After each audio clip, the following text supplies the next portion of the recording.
Hello and welcome to MM law classes. आज के video में डिस्कस करेंगे काफ़ी इम्पोर्टेंट सेक्शन आईपीसी की सेक्शन 149, जिसके बारे में हर परीक्षा में प्री में भी और मेंस में भी भर भर के क्वेश्चन हर जगह पूछे जाते हैं। चाहे वो किसी भी लेवल का एग्जाम हो, सरकारी वकील का एग्जाम हो या जुडिशियली का कोई भी एग्जाम हो, 149 काफ़ी इम्पोर्टेंट सेक्शन है हर लिहाज से।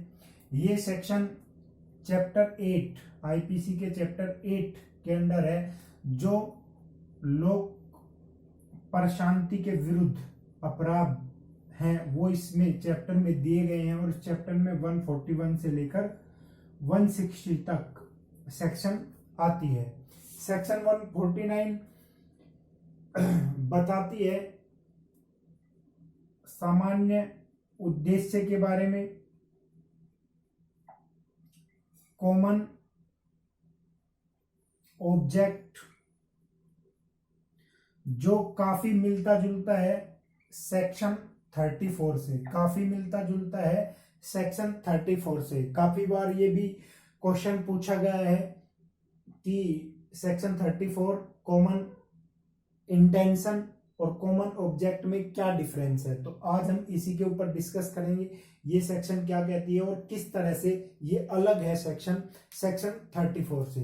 तो सेक्शन 149 कहती है कि यदि पहली चीज 149 में पहली चीज होगी कि यदि कोई विधि विरुद्ध जमाव का सदस्य, विधि विरुद्ध जमाव का कोई सदस्य, यानी जो अनलॉफुल असेंबली है जिसके बारे में हमने 141 सेक्शन में पढ़ा है, वो विधि विरुद्ध जमाव, उस विधि विरुद्ध जमाव का कोई सदस्य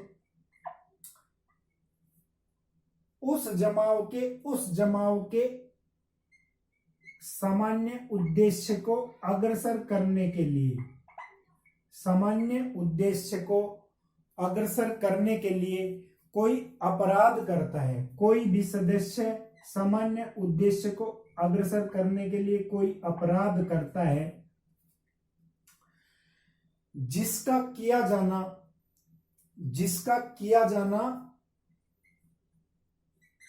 संभाव्य है, यानी उस अपराध जो उसने किया है, जो उसके सदस्य है उनको संभावना थी कि वह अपराध किया जा सकता है, यानी प्रोबेबिलिटी थी उस अपराध की जो किसी सदस्य के द्वारा किया गया है।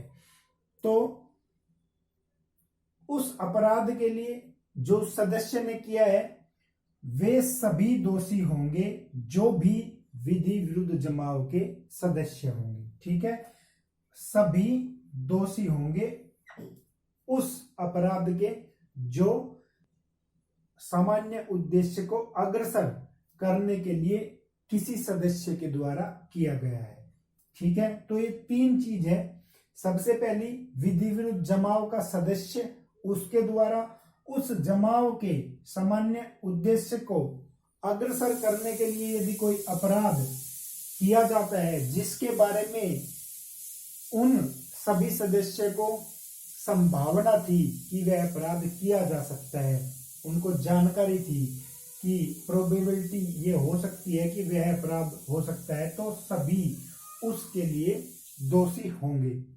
ठीक है, इसमें इस अपराध के लिए सक्रिय भागीदारी जरूरी नहीं है, सक्रिय भागीदारी जरूरी नहीं है। ठीक है, सीताराम पांडे वर्सेस बिहार का एक केस है जिसमें सुप्रीम कोर्ट द्वारा कहा गया था कि सामान्य उद्देश्य के लिए सक्रिय भागीदारी आवश्यक नहीं है। ये इस सेक्शन के आवश्यक तत्व है। अब जो क्वेश्चन पूछे जाते हैं वह आवश्यक तत्व के ऊपर, जो इनके जो एलिमेंट्स हैं उसके ऊपर काफी बनते हैं और वहीं गलतियां होने की संभावना ज्यादा रहती है।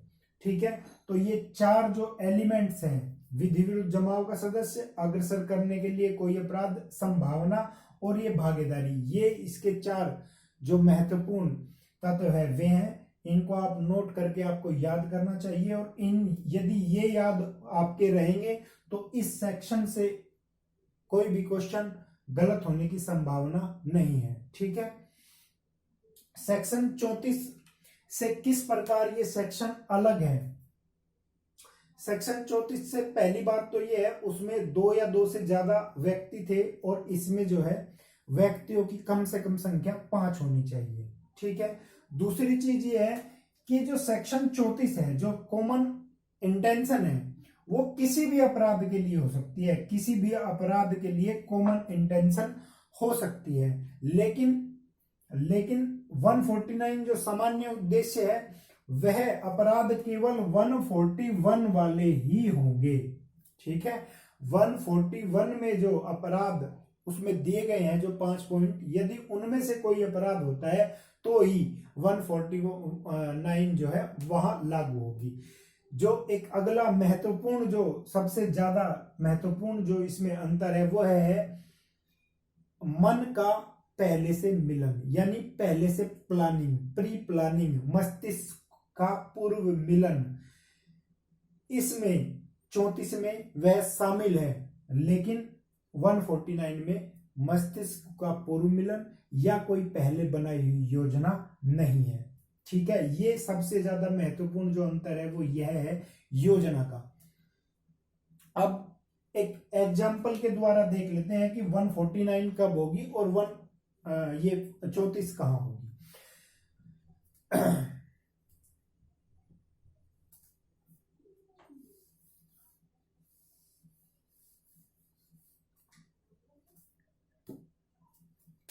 इसमें है सक्रिय भागीदारी।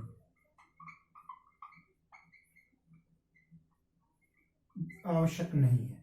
ठीक है। सक्रिय भागीदारी आवश्यक नहीं।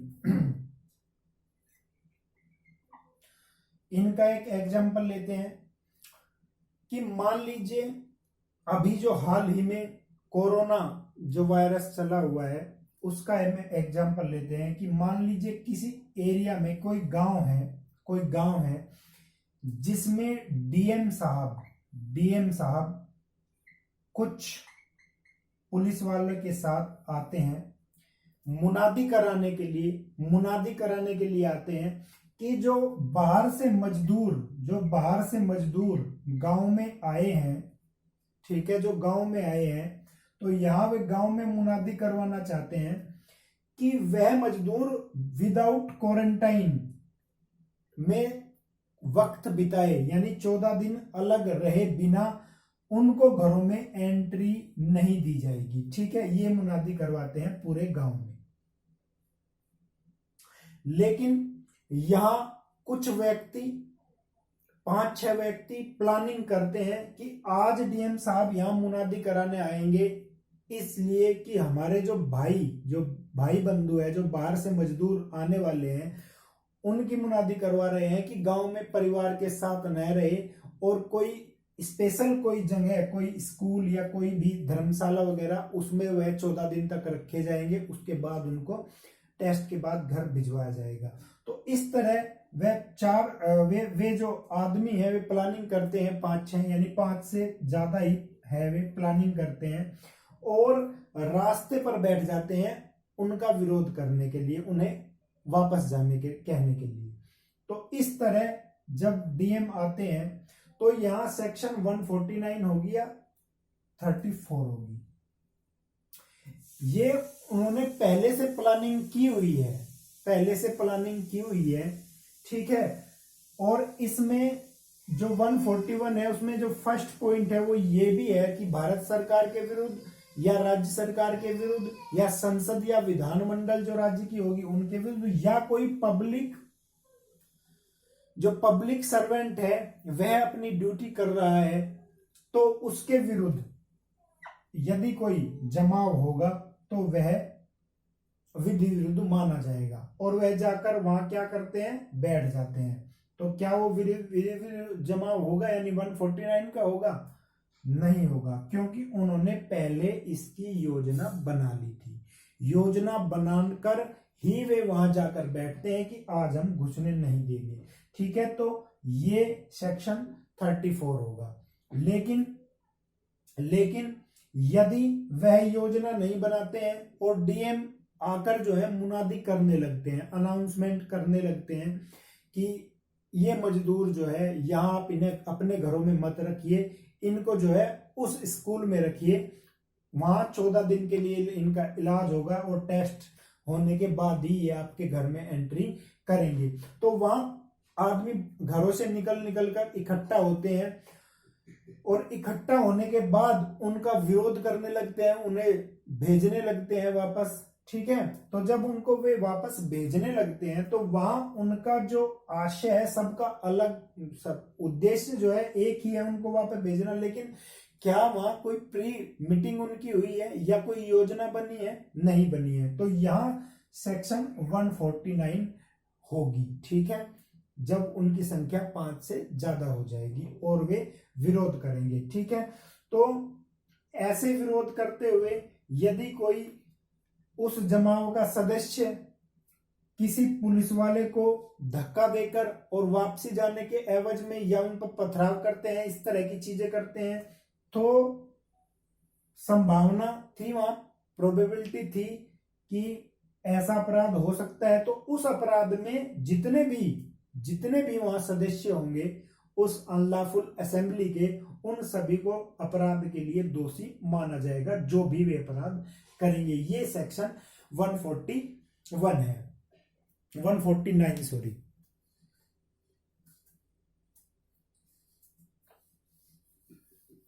तो क्वेश्चन पूछे जाते हैं 149 से काफी बार। अब जो हाल फिलहाल जो क्वेश्चन आते हैं वे एलिमेंट्स के ऊपर आते हैं, तत्व कि जो विधि विरुद्ध जमाव के तत्व हैं इनमें से कौन सा नहीं है। सबसे पहला तो वे 3 तत्व तो इसके दे देंगे, लेकिन चौथा वहां सामान्य आशय का होगा।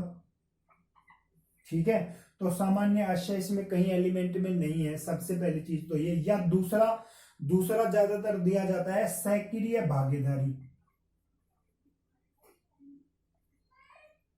तो जो सक्रिय भागीदारी है वह जरूरी नहीं है, सक्रिय भागीदारी की आवश्यकता नहीं है 149 के लिए।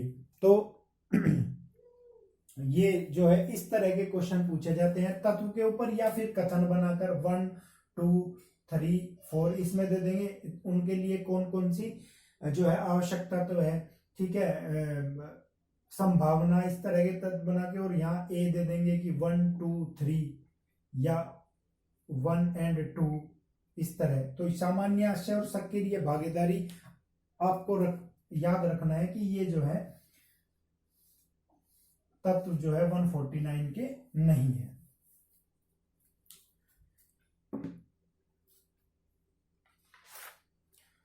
अब सेक्शन 150 51 52 छोटी छोटी सेक्शंस हैं उनको देख लेते हैं। 150 सेक्शन कहती है कि यदि कोई सदस्य के लिए, मतलब विधि विरुद्ध जमाव में जो सदस्य रहेंगे उनको कोई भाड़े पर लाने का काम करता है, किराए पर लाने का काम करता है, या कोई वचन देकर लाने का काम करता है, या किसी प्रकार से वो कुछ जुगाड़ करता है जिससे वो वहां जो है शामिल हो विधि विरुद्ध जमाव में। ठीक है, तो इसको कैसे ट्रीट किया जाएगा? इस व्यक्ति को जो भाड़े पर ला रहा है उसको उस जो है विधि विरुद्ध जमाव का सदस्य माना जाएगा और उसी तरह पनिश किया जाएगा जैसे उसने वो अपराध किया है। ठीक है, सदस्य का जो अपराध होगा वही उसके लिए भी होगा। 150 सेक्शन इतनी ही है। 151 सेक्शन है।